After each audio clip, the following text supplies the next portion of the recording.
Well, ladies and gentlemen, let's pass to the second part of this lecture, namely the limitations of quantum mechanics in nuclear physics. At this point, I have to make a strong statement. Remember that I emphatically indicated that quantum mechanics has a number of conditions for which it provides an exact representation. I mentioned in part 1 only the hydrogen atom. You will see several more in part 3 for the particles. So quantum mechanics has a number of applications with exact results in atomic mechanics and particle physics.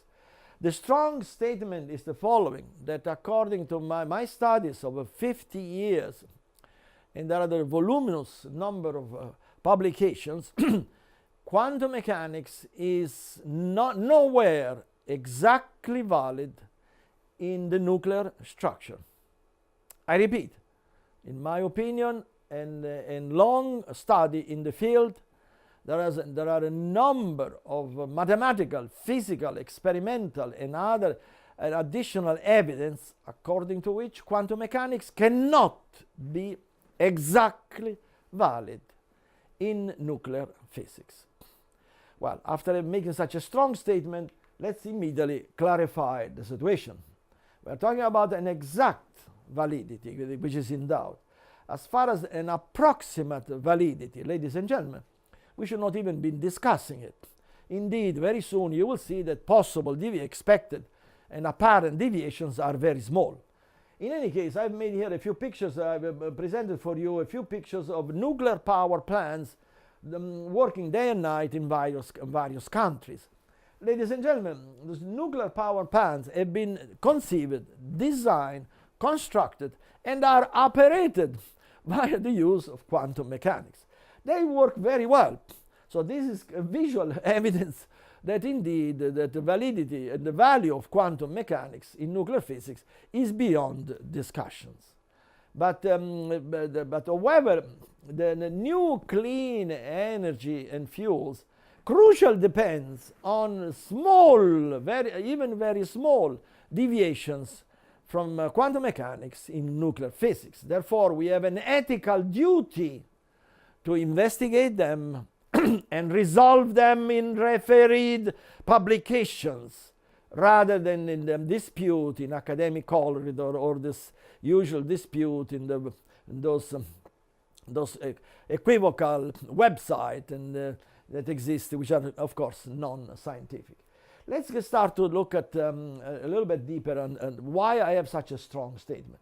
Well, you see, it is impossible for me to accept quantum mechanics as being exactly valid in nuclear physics because of the excessive structural difference between the atomic structure and the nuclear structure. More technically, the excessive difference between exterior dynamical problems and the nuclear structure, which is indeed an interior dynamical problem.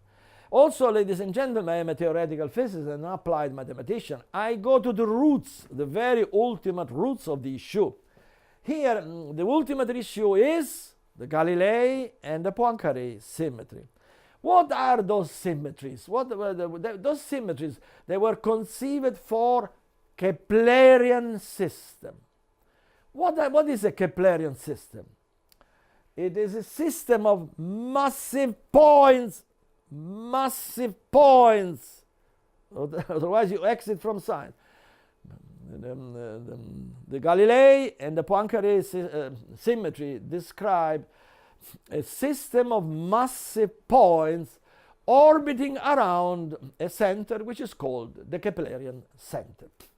And for those conditions, those symmetry, they do work. Indeed, they were conceived, developed, experimentally verified for those systems. But ladies and gentlemen, the nucleus, look at the nucleus. Let's look at the nucleus in more detail. This is a conceptual view of the nucleus. Ladies and gentlemen, I cannot possibly accept quantum mechanics as being exact for the nucleus because nuclei have no nuclei. I repeat, nuclei have no nuclei. So therefore, nuclei have no Keplerian system. Therefore, outside politics, in the corridor of the toppest academia throughout the world, my graduate students have proved the violations of Galilei and the Poincare symmetry for the nuclear structure. First-year graduate students can prove it. Once you establish beyond doubt that the Galilei and the Poincare symmetry cannot be exact for a nuclear structure, ladies and gentlemen, how can quantum mechanics be claimed as being exactly valid for the nuclear structure?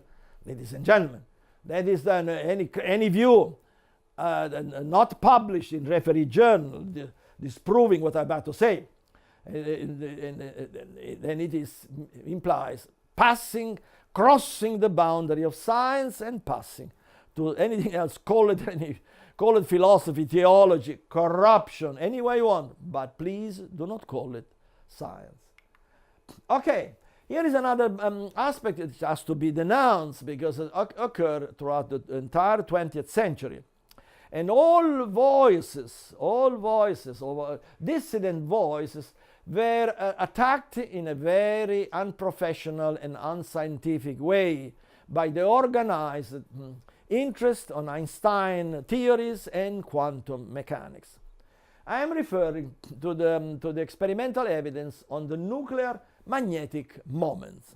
You look at the best publication in the fields, the best papers, the best book and monograph in nuclear physics, they will present the nuclear magnetic moment as having a value in between two limits. It's called the Schmidt limits. Okay, that statement is correct. Is an experimental statement, which as such it is correct. It is verified, can be verified in laboratory. But where is the politics? Ladies and gentlemen, all those best books in nuclear physics do not state explicitly that this experimental situation is incontrovertible evidence of the failure by quantum mechanics to represent nuclear magnetic moment. And the point is this: a theory can be claimed as being exactly valid for a certain system if and only if it represents the totality of the data of that system. If it misses only one of a variety, it represents all the others, even then the theory cannot be claimed as being exactly valid. I claim that quantum mechanics is exactly valid for the structure of the hydrogen atom because it has represented the totality of the experimental data from first principle without political adulteration and machination.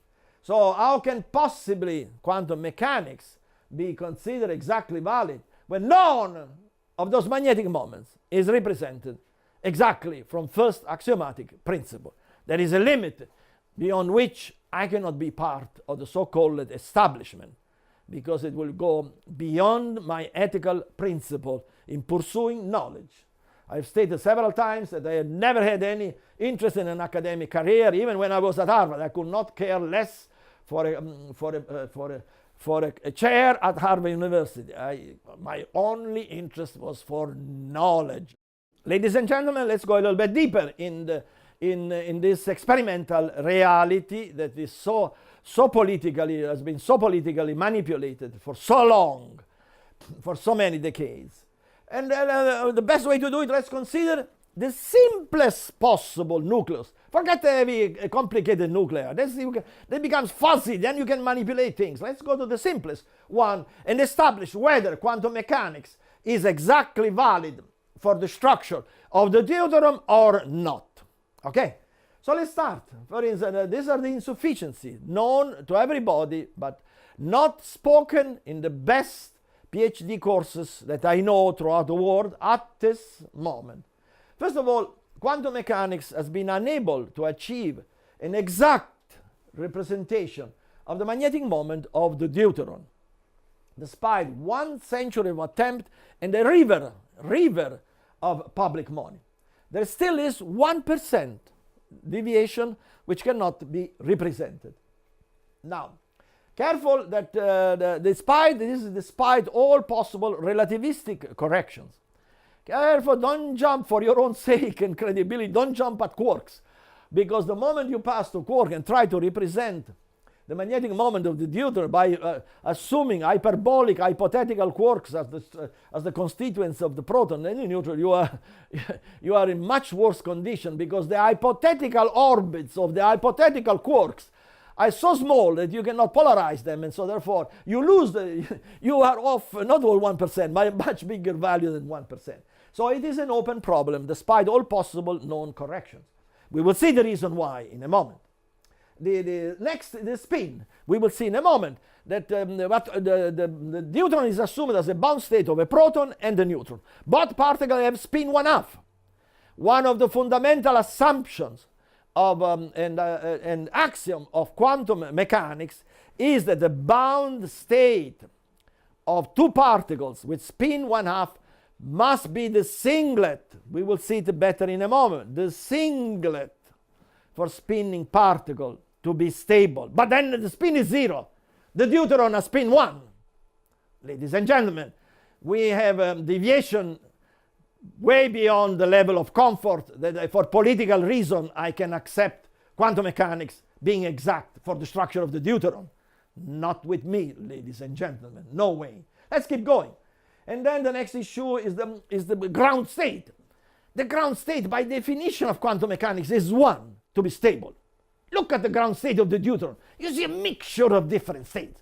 Ladies and gentlemen, if this is not political manipulation, what else could it be? I'm sorry. I reject the quantum mechanical interpretation of the ground state of the deuteron as a mixture of this and that the other state, just so that we achieve a match with the numerical value. Ladies and gentlemen, ground state has to be 1 and only 1.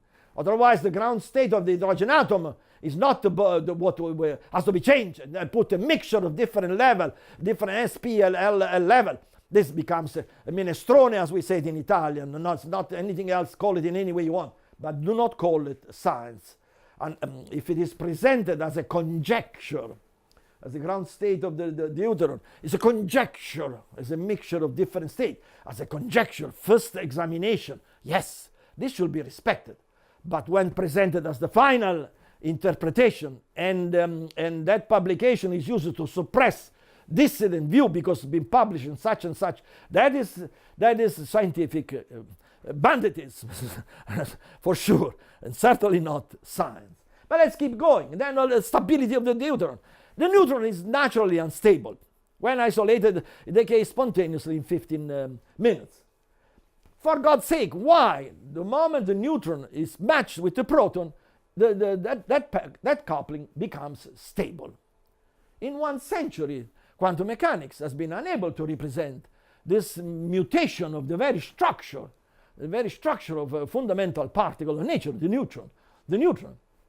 There has been no theory that can, in my opinion, in my judgment, in my self-criticism and criticism, I can consider even partially or minutely interpreting the stability of the neutron at this moment.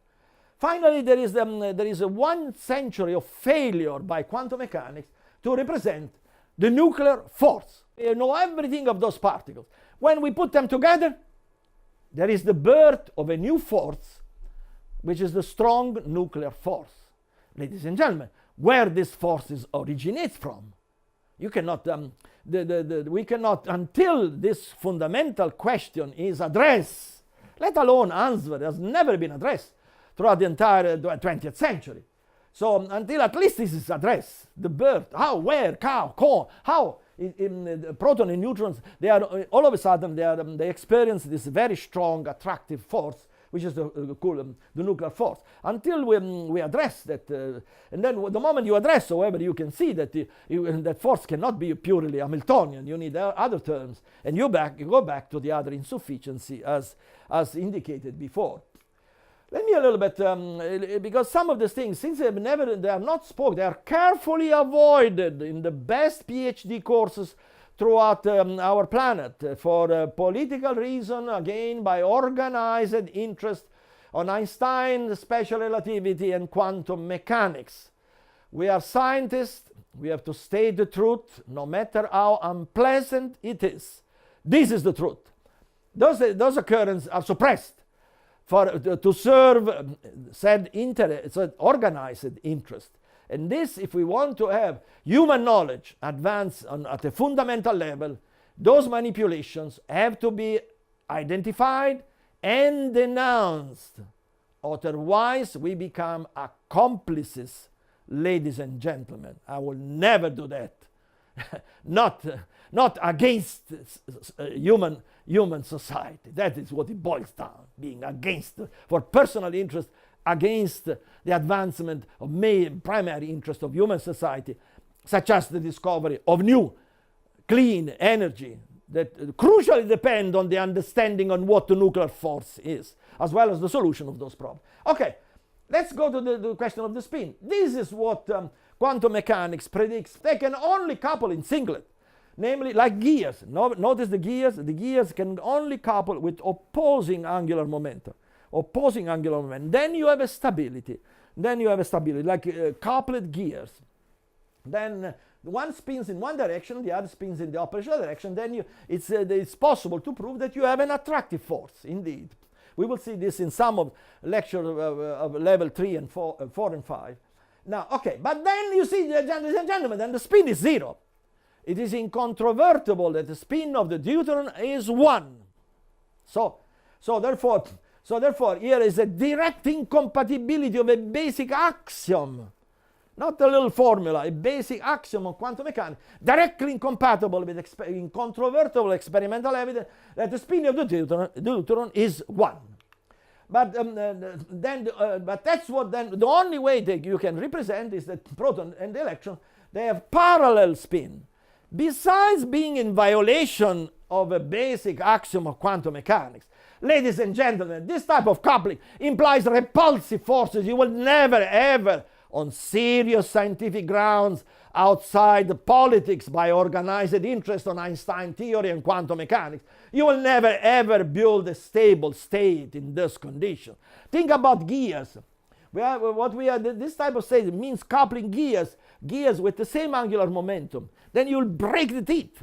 You see, you have a very strong repulsive forces whenever you try to couple gears with parallel angular momentum. It's exactly the same thing here, because you don't have gears in the proton, but you have wave packets that penetrates one inside the other.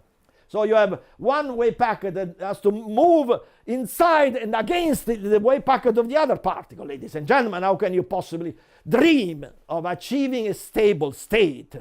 There is a limit of political manipulation of evidence beyond which I do not intend to be part. I must repeat this over and over again, because that's what it is all about. This is a known view of the deuteron. You have a proton, the neuron. How can, for God's sake, becomes stable? We have to address this issue until we resolve the stability of the deuteron with equations and paper published in referee journal rather than discussions in academic corridors in the internet. Then we will not we will not enter into the true spirit of the 21st century, which is the surpassing of 20th century's theories. But finally, I have one final point, and I want to indicate my personal dissatisfaction that really caused my breaking all the dikes in my own soul and denouncing the impossibility of quantum mechanics to be exact in the nuclear structure. Keep in mind it took me decades because of the respect to the founders, very magnificent scientists in nuclear physics, beginning with Enrico Fermi, so to mention only one, and so many others. So I had an enormous respect for them. But then I found confidence in writing, not the followers, writing the originators of, for instance, Enrico Fermi very clearly states in his famous book on nuclear physics, quote, "There are doubts as to whether the usual notion of geometry applies for the interior of hadron and for the nuclear force." that statement, ladies and gentlemen, for that statement I became a physicist, because it gave me a hint, or perhaps if I am lucky and smart enough and I work hard enough, maybe I can make a little contribution to knowledge. Rather than presenting a reality as final for the end of time, Enrico Fermi gave a glimpse of next step. Indeed, that's exactly what we are talking about. Those doubts, that's precisely the doubts that we are expressing. But what really threw me off, it was the final point, is that in about 1 century of studies in nuclear physics, by using quantum mechanics, the nuclear force could only be represented with potentials, because nuclear physics had to be, by conception, conditions and restriction, had to be compatible with quantum mechanics. Quantum mechanics is Hamiltonian. Hamiltonian only admits a potential, so the only thing you have a potential. So here's an historical process that we have to review. At the beginning, there was very nice and decent physics, ladies and gentlemen, were major historical discoveries that will be only to be honored. The founders of quantum mechanics, I mentioned Enrico Fermi, I should mention Weishaupt, and so many other people. They are a pillar of, they have their name in history, because under the knowledge of that times, their papers were very serious. Those were very serious scientists. There are several others that I apologize if I don't mention them all. So this was the beginning of the exchange, the potential forces. Of course, nuclear forces, they have a potential contribution, because we are talking about, they include protons that are charged.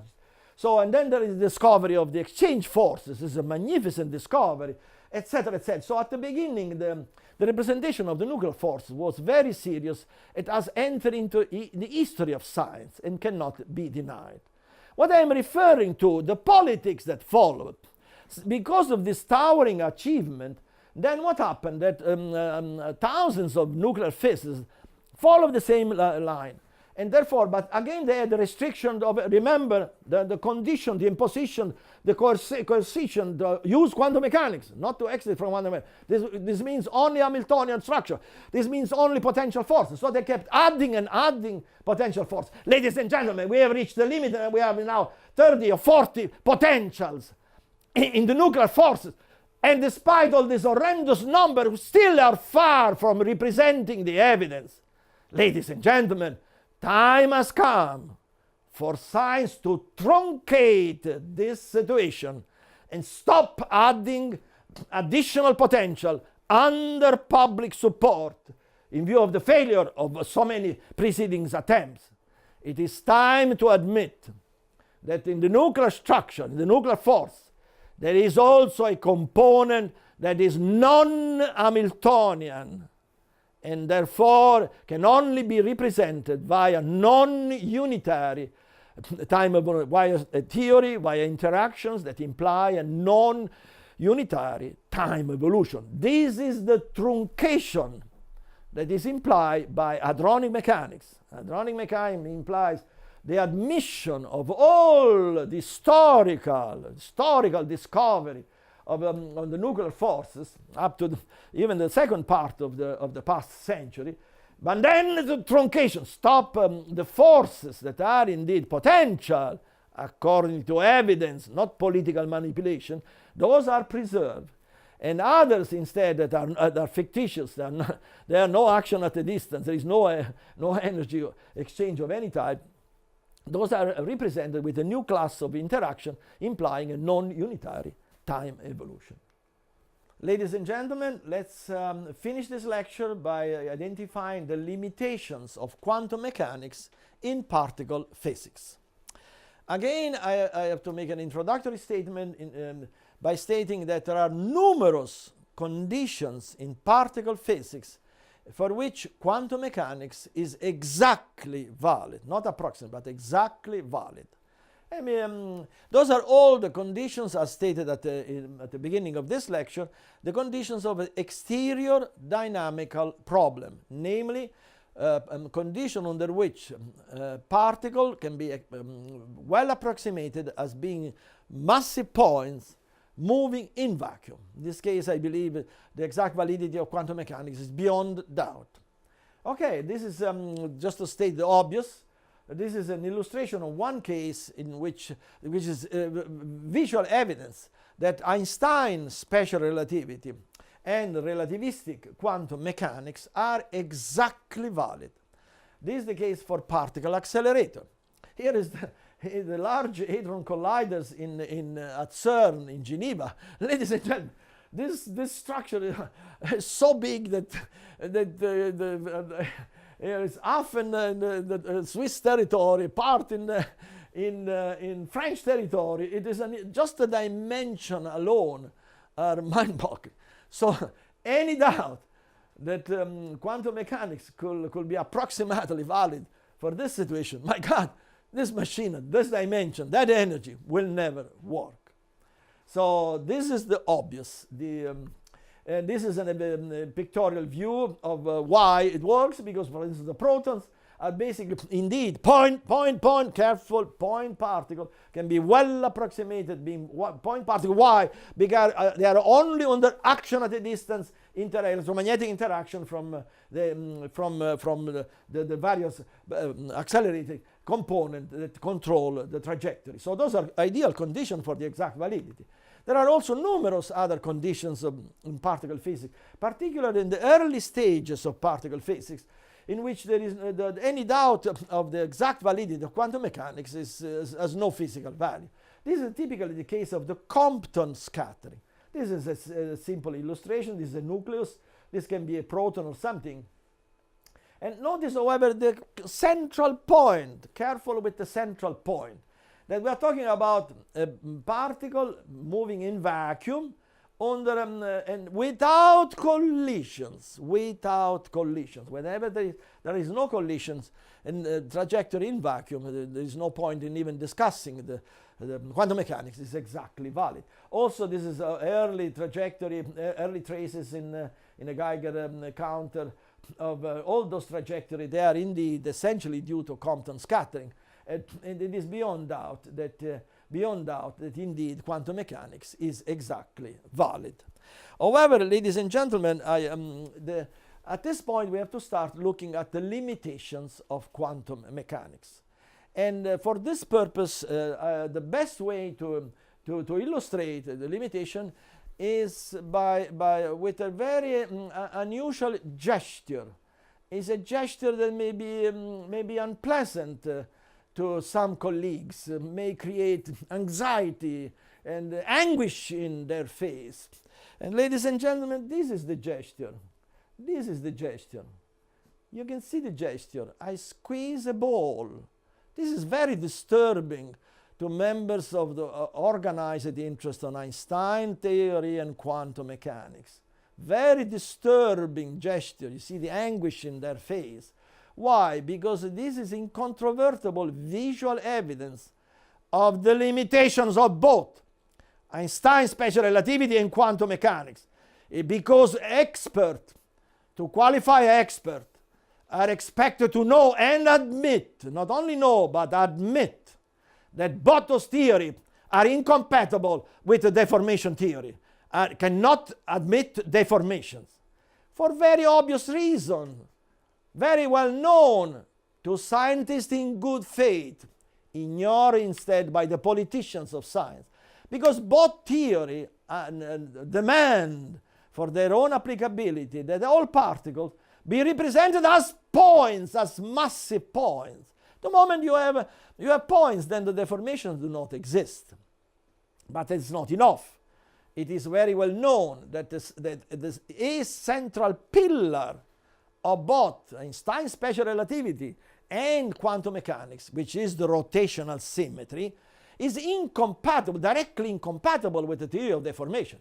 You see, the moment you look at this sphere, you can see the violation of the rotational symmetry. The moment the rotational symmetry is violated, ladies and gentlemen, how can anybody with the minimum of human decency, let alone scientific value, admit that quantum mechanics and special relativity could be exactly valid? But ladies and gentlemen, here is the point. The proton and the neutrons are not points in the physical reality. As a matter of fact, they are very large objects, for particle at the particle level is 1 Fermi of radius, and they are characterized by an extended charge distribution. Any belief that the proton and the neutron are perfectly rigid in nature, ladies and gentlemen, is sheer corruption that has to be denounced as such, no matter how high-ranking is the academician claiming it or suppressing this possibility, because there exist no perfectly rigid bodies in nature.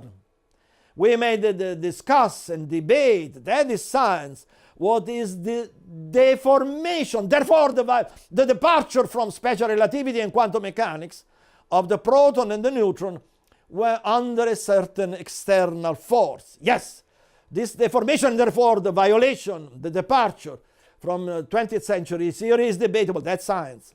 But the denial is manipulation for personal interest against the need for mankind to advance and renew basic issues. Now, you should also know that the verification of the deformability of the neutron can indeed be made experimentally. It has been attempted. It was attempted in the 1980s by Professor Rauch, director of the Atom Institute in Vienna, one of the leading scientists in neutron interferometry, and he attempted this verification via the test of the so-called spinorial or 2-pi spinorial symmetry for thermal neutrons.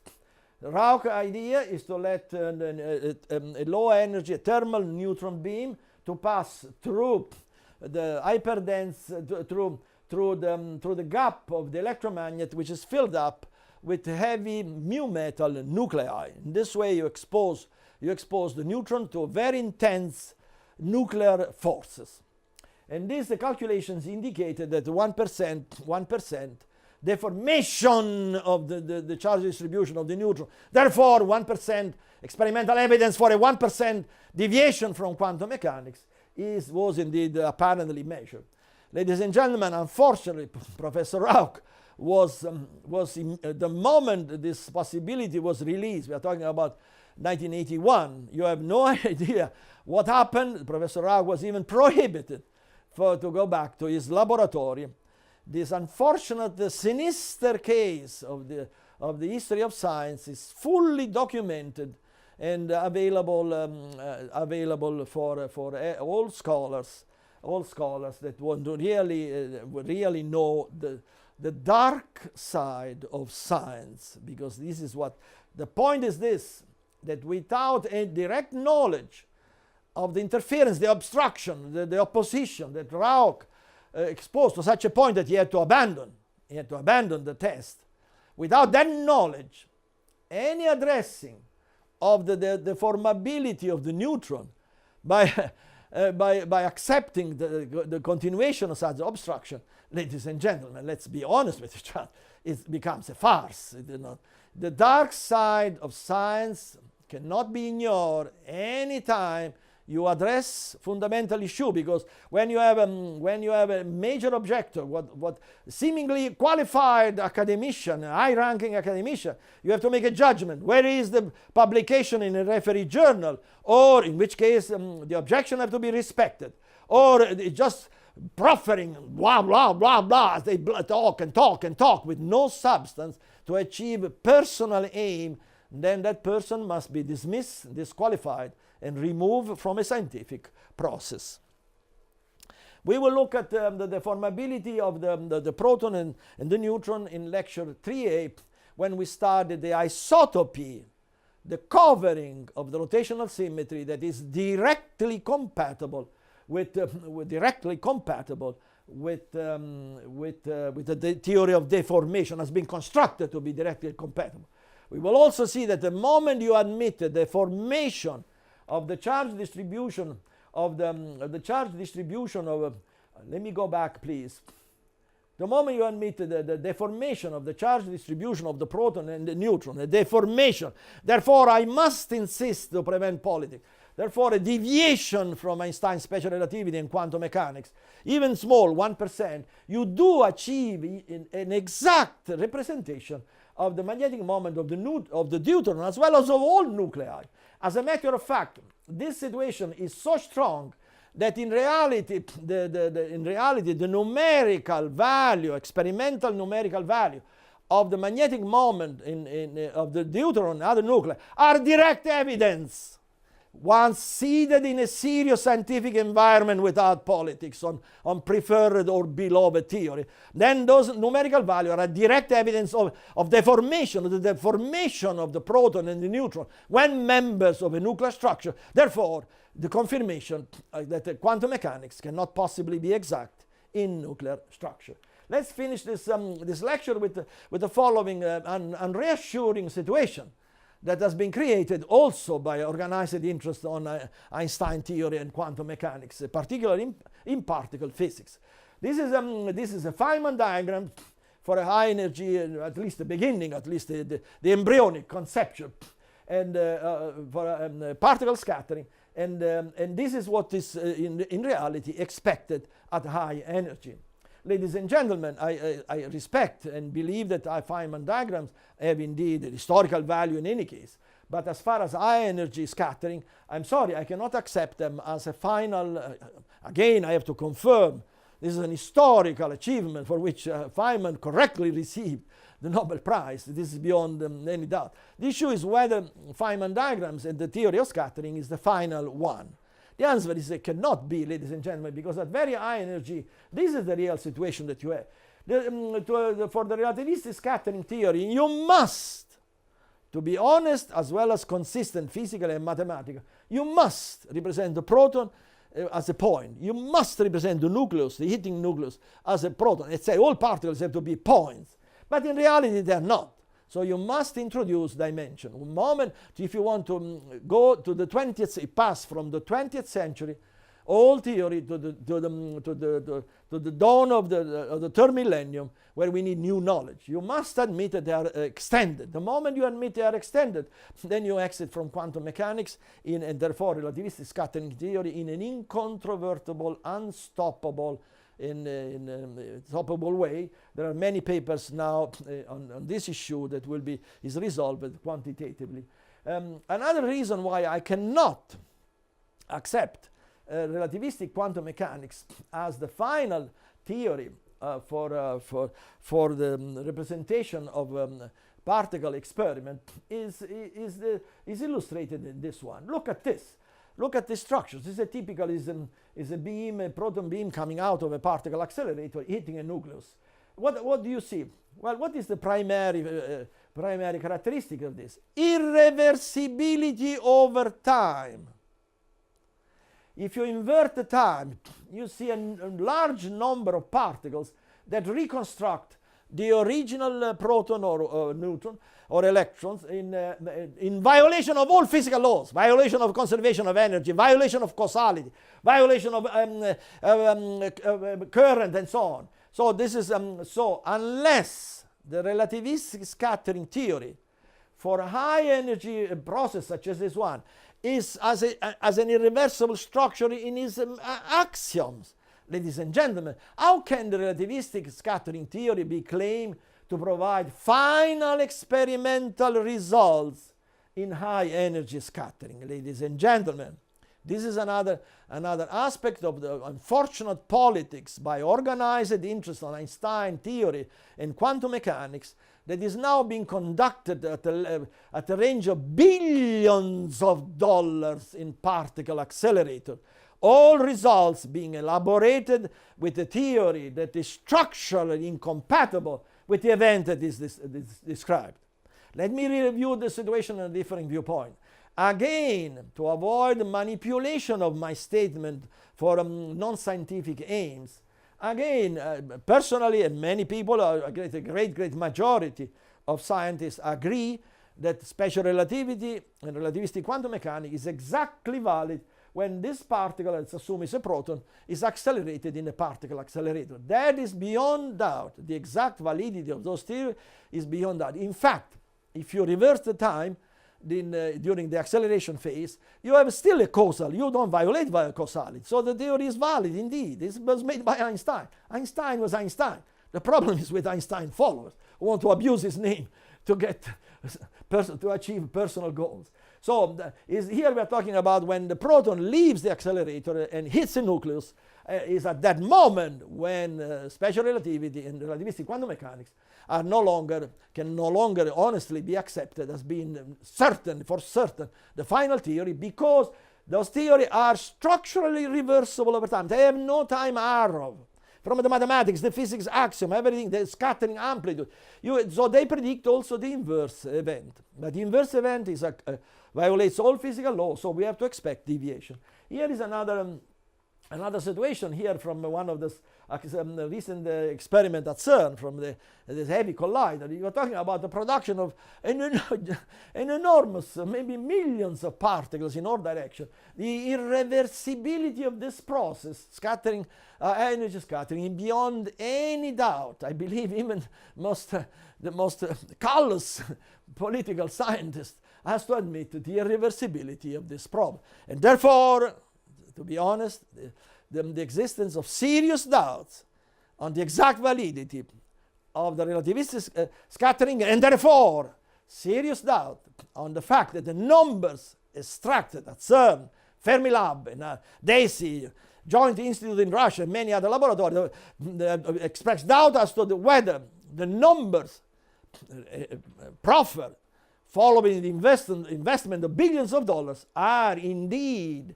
they will indeed resist the test of time, or are only personal beliefs by the experimentalist.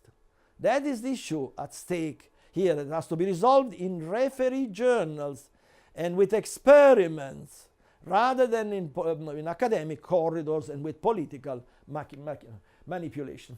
Okay, let's inspect another case in which the lack of exact character of special relativity and relativistic quantum mechanics is beyond any possible or otherwise ethical doubt. And this is given by the Bose-Einstein correlation.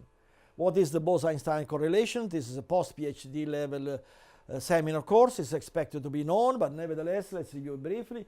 It's given by a proton and antiproton colliding at either at very high or at very low energy. And when they collide, they annihilate by forming what's the so-called fireball, which is very elongated ellipsoid. And after that, this fireball disintegrates, annihilates into a large number of unstable particles, whose final state is given by pions, which results to have a very special correlation, even to being far away from the original event. This is very well known. It has been lots of experiments. They've been done in the Bose-Einstein correlation at both low and high energy.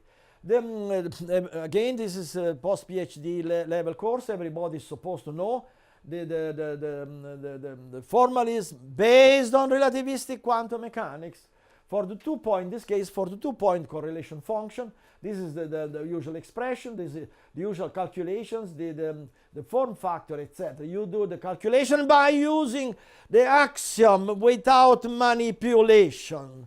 And what you end up, the 2-point correlation function as this structure is equal to 1 plus this exponent where you see the momentum transfer. This structure here is abyssally incompatible with experimental evidence. So people started to add, throw into new parameters. This has been going on throughout the entire 20th century. Let's throw in a new parameter, an unknown function. We fit them from the experimental data and claim that special relativity and relativistic quantum mechanics are exact. This has been going on unchallenged throughout, but this now cannot be keep going anymore otherwise we become accomplice of something very serious against human knowledge. Now, the final manipulation has been this one, in which the physicists in the field were forced to put 4 different parameters to achieve compatibility with experimental results, and they threw a name they call chaoticity parameters. They come from nowhere, absolutely nowhere. They have no physical origin or axiomatic origin of any type. That's the secondary point. The point that implies the transition from serious science to politics is the following. We are talking about a two-point function. Hamiltonian is Hermitian and two-dimensional. And therefore, the fundamental axiom of vacuum expectation value of a two-dimensional Hermitian, therefore diagonal Hamiltonian, at best in the most hyperbolic of theology, will admit two parameters, but not four. So any claim that with four arbitrary parameters, which are necessary to represent the data, special relativity and quantum mechanics are exact for the Bose-Einstein correlation, ladies and gentlemen, it is a very equivocal posturing that has no connection with reality. As a matter of fact, there are insisting rumors, very reassuring rumors on the dark side of science. Then the name Einstein was added to the name Bose-Einstein correlation, was added precisely because the original studies indicated deviations. So we throw the name of Einstein and then we derail attention on the deviations. This is why, another reason why Einstein is one of the most abused names in the history of science, and I am here to defend Einstein, and of course express my reservation on Einstein followers.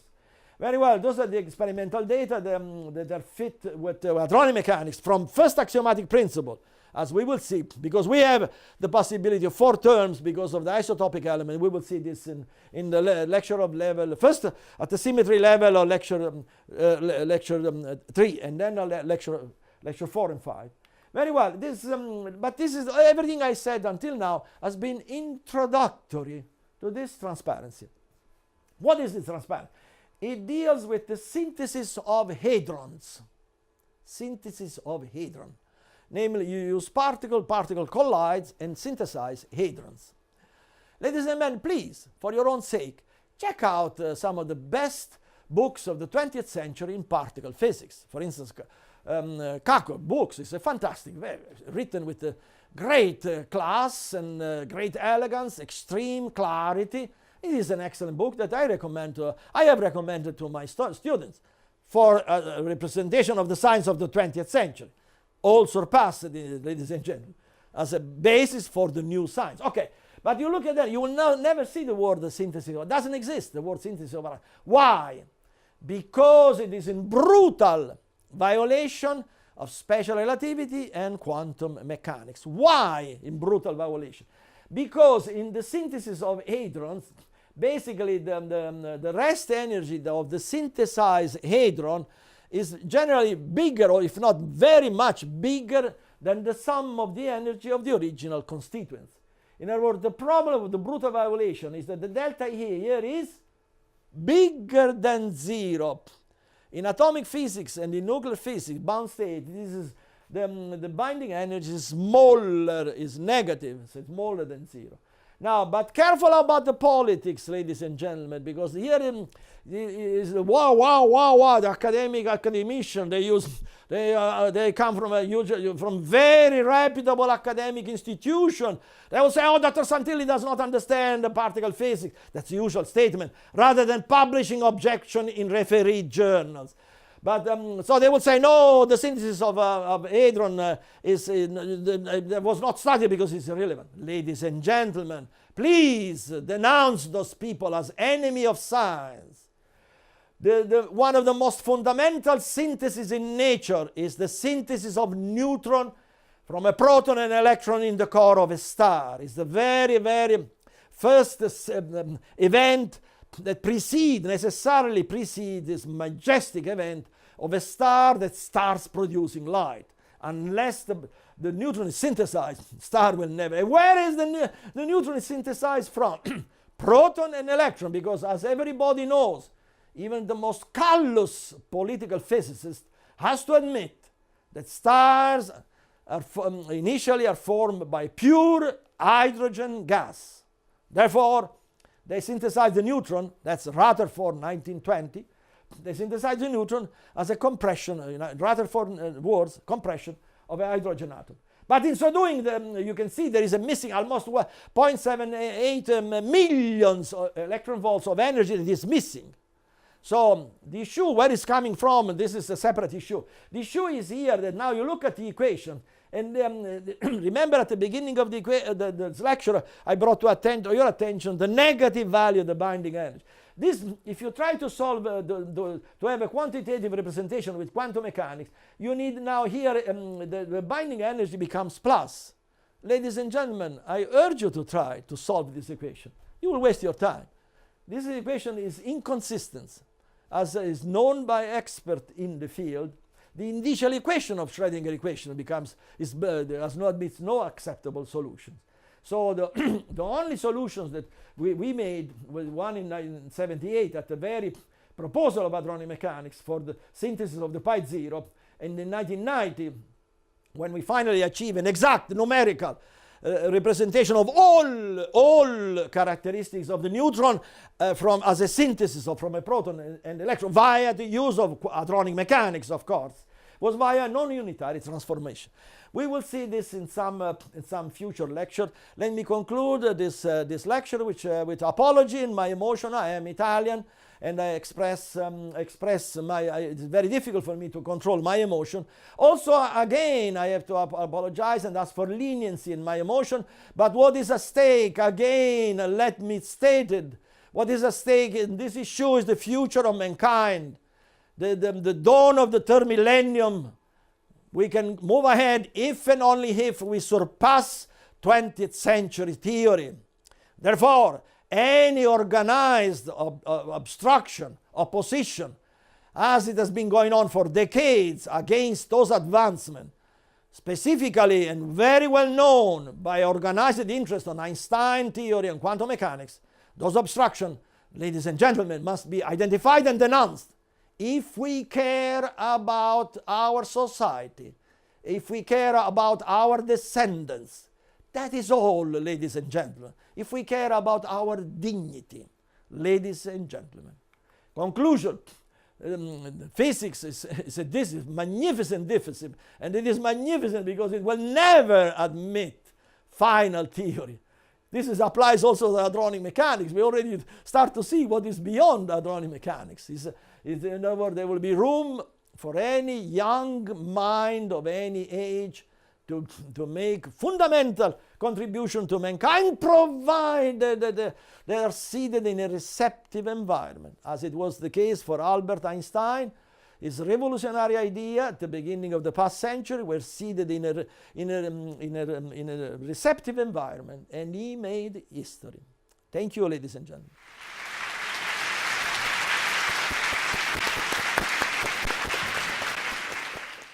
Professor Santilli, in your view, what is the origin and the implication of the deviations of the quantum mechanics from the spectral lines of the sun? Thank you for asking this question. It is very, very deep indeed. And the implications are simply beyond our imagination at this time.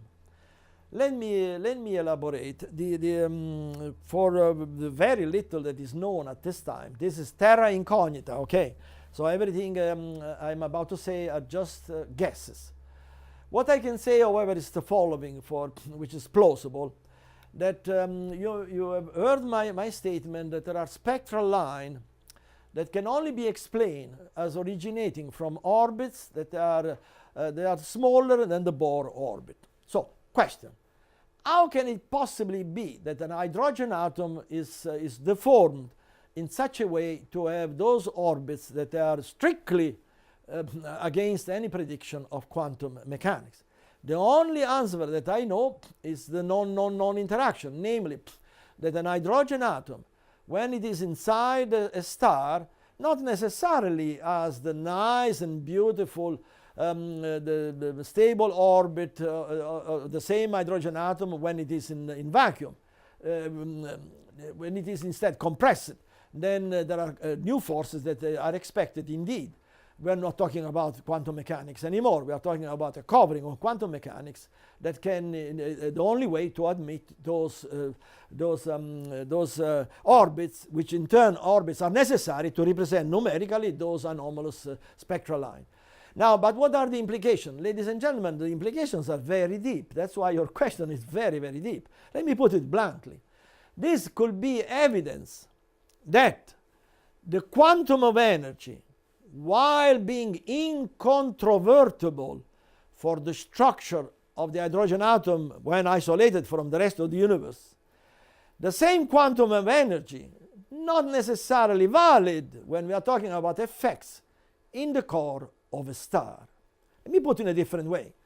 There is no question that the electrons when belonging to the hydrogen atom can only acquire energy by discrete jumps from a stable orbit to another stable orbit. This is beyond doubt. But the issue is the following.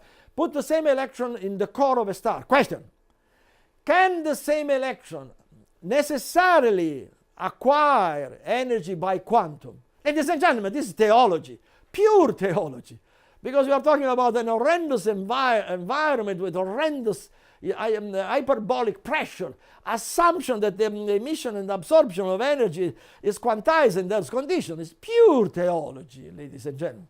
The serious science is stated is by we do not know, which means we have to assume all plausible alternative, of course, maintain the hypothesis that the absorption are quantized for an electron in the core of a star. But also, to avoid politics against mankind, we have to assume the more plausible opinion that the exchange of energy are integro-differential, as indeed assumed by hadronic mechanics, always admitting the quantized conditions when the quantum mechanical conditions are reversed. Conclusion, the implications are very, very deep. It's a true, not a renaissance, may imply a revolution in better an evolution in our way of thinking at the most elementary level of nature.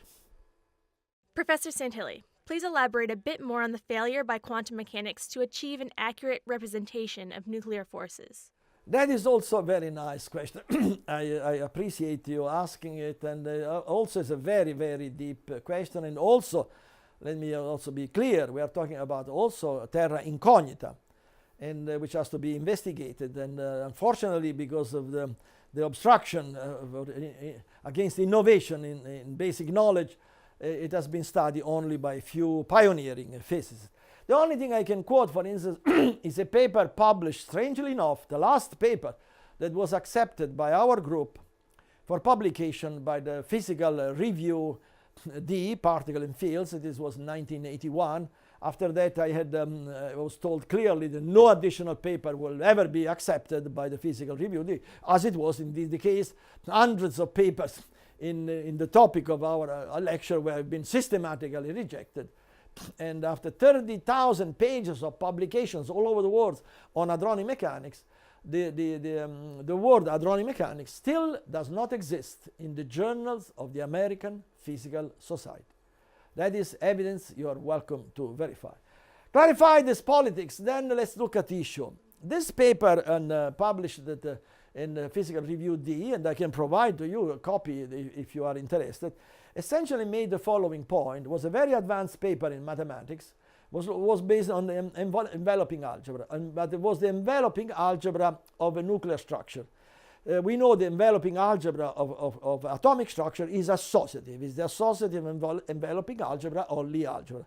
The issue that the three authors asked, it was Professor Myung, a famous mathematician, Professor Theoridis from Greece, also mathematician, and myself. The issue that we ask is the following. What is the enveloping algebra of a nuclear structure? And the issue was came very obviously. Are the nucleons in a nuclear structure separated from each other, or there is an overlapping? The calculations show very clearly that in average, proton and neutrons in a nuclear structure as an average are in condition of a mutual overlapping of 10 to the minus 3 parts of their volume. So we're talking about a small overlapping.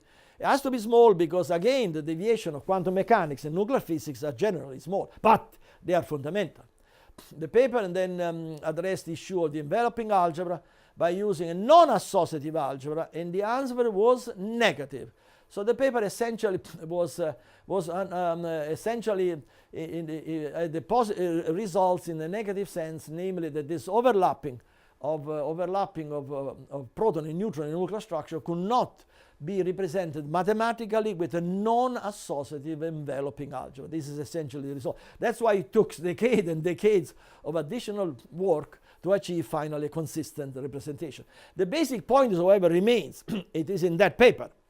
Since the proton and neutrons are in mutual penetration among each other, then necessarily a component of the nuclear forces cannot be of potential. So it must be anything you want.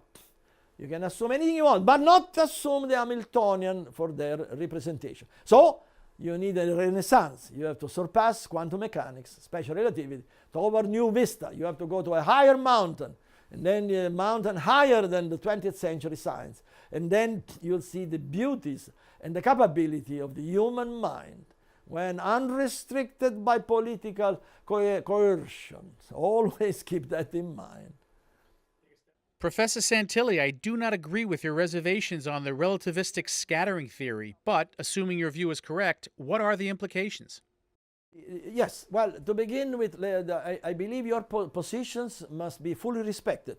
This presentation of this lecture has been made with no obligation for the listener to agree. No, we are in a free society, and so as a matter of fact, your reservation on my view is fully sound and certainly motivated, because the entire field of the proper scattering theory for high energy scattering process is under investigation at this very time. We are planning even a workshop to debate the alternative, what to do, etc., etc.